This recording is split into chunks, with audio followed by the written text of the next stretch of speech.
প্রিয় দর্শক, কীরকম ঝড় বয়ে গিয়েছে কালকে রাত্রে সুন্দরবনের বুক দিয়ে দেখতেই পাচ্ছেন। এই যে বিদ্যুতের খুঁটিটি কীভাবে পড়ে গিয়েছে এবং হচ্ছে 3টা ট্রান্সমিটার নষ্ট হয়ে গিয়েছে। এটা এই স্টিলের সামনে একটা কাঠের পোল আছে, ওটা একবারে ভেঙে স্টিল না হচ্ছে ঢালাইয়ের পোল। ঢালাই পোল।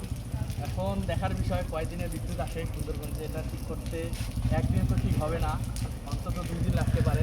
কদিন লাগবে? 2 দিন লাগতে পারে, অন্তত 2 দিন লাগতে পারে। একদিন ঠিক হবে বলে মনে হচ্ছে না, কারণ হচ্ছে যেভাবে ভেঙে চুরে গিয়েছে 3টা খুঁটি, তাতে এটা ঠিক করার সময় সাপেক্ষ ব্যাপার। তো আমরা বিদ্যুৎহীন থাকতে পারি 2 দিন, তো আপনারা সেই প্রস্তুতি নেন। ধন্যবাদ।